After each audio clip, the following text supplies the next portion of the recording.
This winter, people everywhere have been shocked at how quickly their grocery bills have climbed. For many households, the jump has been nearly 40% in just a few short months. And the truth is, this isn't just a temporary bump, it's the beginning of something much bigger.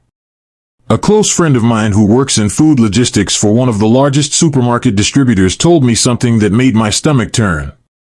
He said that certain everyday items we all rely on could soon vanish from store shelves or become so expensive that the average family won't be able to buy them regularly anymore. At first I thought he was exaggerating, but the more I looked into it, the clearer it became. Eggs, coffee, chocolate, and even basic staples like sugar and rice are all under pressure, and the warning signs are right in front of us if we know where to look. What I'm about to share with you is not meant to scare you, but to help you prepare before shortages and price spikes really hit. Let's start with the food that has already been making headlines: eggs.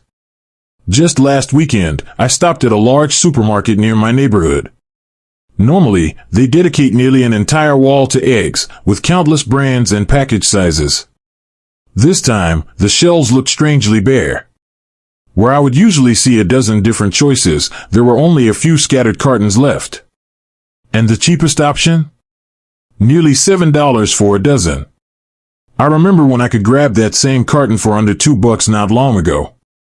At first, I thought maybe it was just that particular store, but when I asked one of the workers stocking the dairy section, he told me something that really put things into perspective. Deliveries of eggs have been cut in half compared to last year, and the price they're paying from suppliers has nearly tripled. The reason is sobering. Across the country, farms have been devastated by the most severe avian flu outbreak in decades.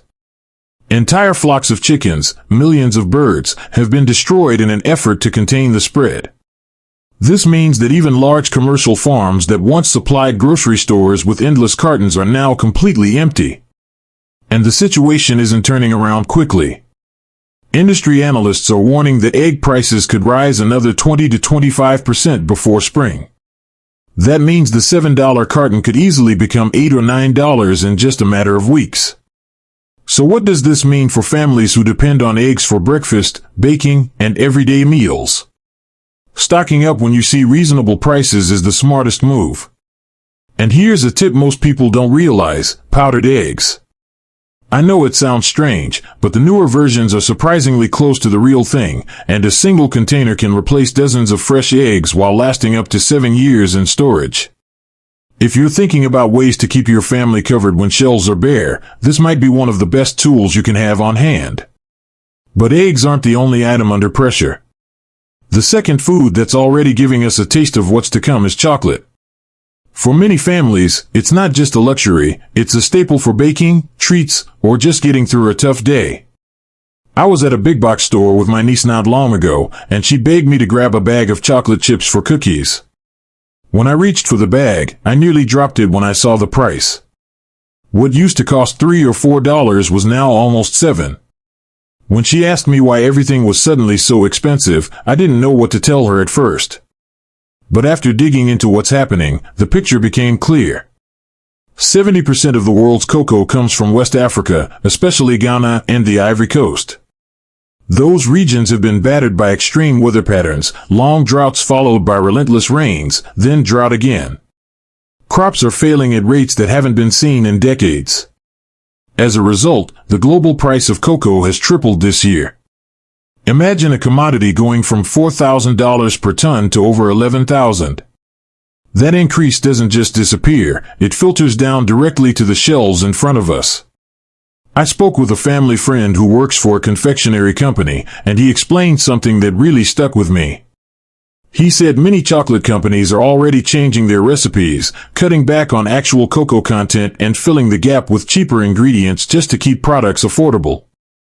And in some cases, long-standing chocolate makers are shifting resources away from chocolate entirely, focusing instead on candies that don't require cocoa. When a century-old brand begins scaling back on the very product that made it famous, you know the situation is serious. That doesn't mean you should fill your basement with candy bars, but if chocolate is something your household uses regularly, whether it's baking cocoa, chips, or even just a favorite bar, it's worth buying a little extra now while you still can. Because by the time the next holiday rolls around, those same items might cost twice as much or taste very different from what you're used to.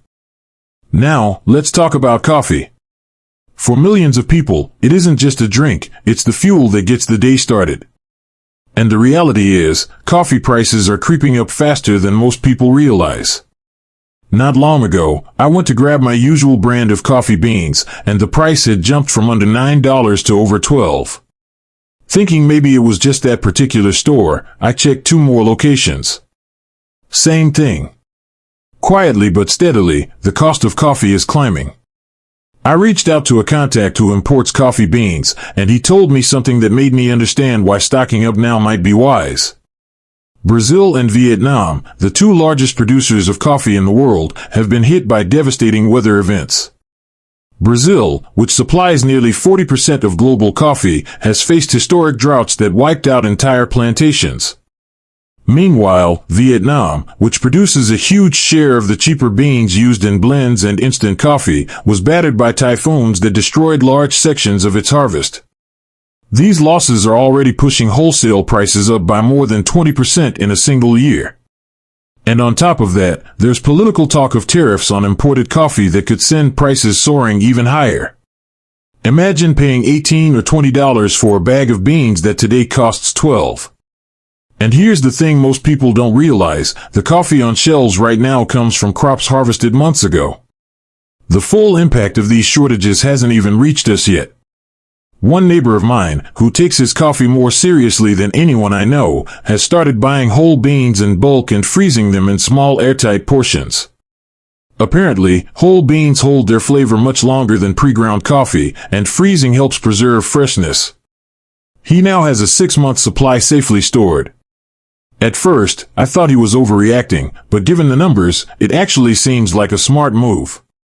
If you're a daily coffee drinker, it may be time to rethink your strategy. Stock up when you see sales, switch to whole beans if you haven't already, and maybe even keep a stash of instant coffee as a backup.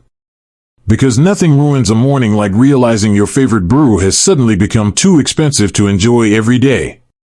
Another area where people are starting to feel the pinch is cooking oil. At first, it might not sound as critical as eggs or coffee, but think about how often we rely on oil for frying, sautéing, baking, and nearly every type of meal preparation. Recently, I ran out of olive oil while cooking dinner, so the next day I headed to the store expecting to grab a replacement bottle for around $6 or $7, the way I always had. Instead, the same bottle was priced at nearly $11. I asked a store employee what was going on, and he explained that olive oil producers in Spain and Italy have been dealing with severe droughts, leading to a drop in production by almost 1/3. And it's not just olive oil. Canola oil from Canada has been in short supply after poor harvests, soybean oil from South America has been squeezed by drought, and even palm oil from Southeast Asia is facing export restrictions and weather disruptions. With so many supply problems happening at once, the entire category of cooking oils is affected. Here's something I learned the hard way. During a past shortage, I bought a giant container of olive oil, thinking I was being clever. Months later, when I opened it, the oil had gone rancid. I hadn't realized that oil begins to spoil once exposed to air and light, and large containers are more likely to be wasted. This time, I'm taking a different approach, buying smaller bottles, rotating them properly, and exploring alternatives like coconut oil, which stays fresh for years, and avocado oil, which, while pricier, can be used for just about everything thanks to its high smoke point. If you cook regularly, it's worth paying attention to this now, before prices climb further or availability shrinks.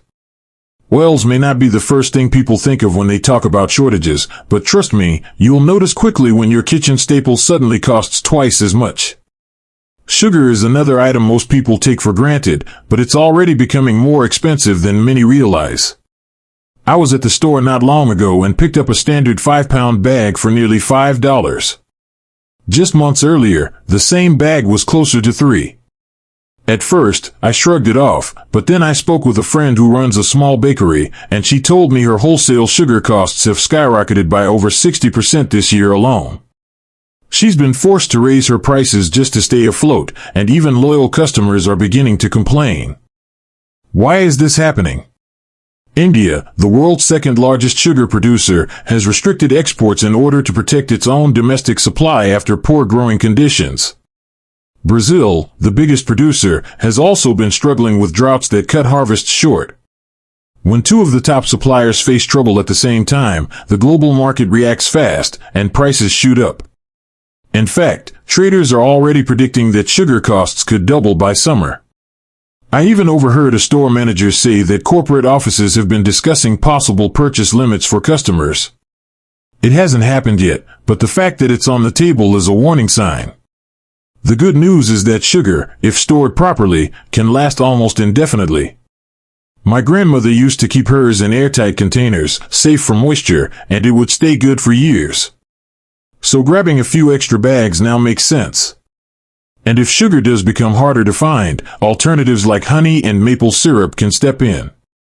Both last virtually forever and offer a natural sweetness that never goes bad. Now let's talk about flour and wheat products. A couple of weeks ago, I stopped by a warehouse store to pick up flour for baking bread at home.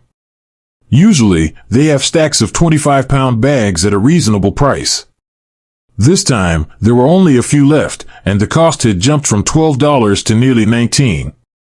The cashier even looked surprised when scanning it, as if she couldn't believe it herself. A friend of mine who owns a small pizza shop told me he's been struggling even more. His flour costs have nearly doubled, and he's at the point where raising menu prices again seems unavoidable. But customers are already frustrated, and he worries about losing business. The bigger picture explains why. Ukraine and Russia together account for about a fifth of the world's wheat production. With the war disrupting farming and exports, supplies have tightened dramatically. Add in drought conditions across parts of the United States and rising fertilizer costs, and smaller wheat farmers are giving up altogether because they can't make ends meet. What people don't often realize is how deeply flour is embedded in everyday foods. It's not just bread and pasta, it's pizza dough, cakes, cookies, even sauces that use flour as a thickener. When wheat prices rise, it ripples through the entire food chain. Some commercial bakeries have already begun mixing in alternative flours like rice or corn just to stretch supplies, which changes both taste and texture. If you use flour at home, whether for baking or cooking, having an extra bag or two stored safely is a wise move. All-purpose flour is the most versatile, and with the right storage, a cool, dry place in an airtight container, it can last months. Some people even freeze it first to eliminate pests before sealing it away. And if you want longer-term options, almond or coconut flour are alternatives that store well and can give you more flexibility down the road. Finally, let's look at rice and other grains. Recently, I went to a wholesale club to grab a bag of jasmine rice, something I normally never have trouble finding. This time, the shelves were completely bare.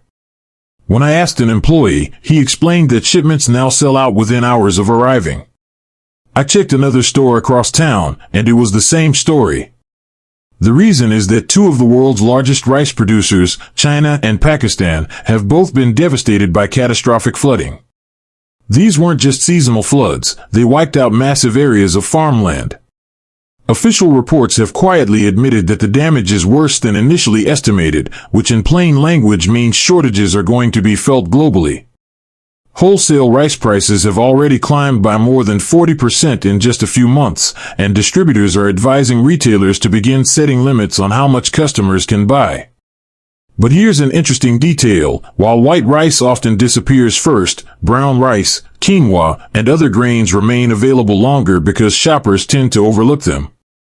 Stocking up on a variety of grains now not only gives you more nutritional balance, but also ensures you won't be left scrambling when shelves of white rice are empty.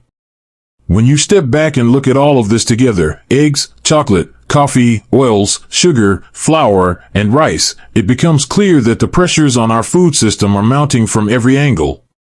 Weather disasters, supply chain issues, global conflicts, and rising production costs are converging in a way we haven't seen in years. The result is higher prices, reduced availability, and, in some cases, empty shelves. The smartest strategy isn't to panic or hoard, but to gradually and thoughtfully build up a little extra of the items your family uses most. Add an extra bag of flour, an extra bottle of oil, or a spare carton of sugar to your cart when you shop. Over time, you'll create a cushion that protects you from sudden price spikes or shortages. And if the worst never happens, you'll simply have food you were going to use anyway. Staying prepared isn't about fear, it's about being practical. The signs are there for anyone willing to pay attention. And those who take small steps now will be in a much better position when others suddenly realize too late what's happening.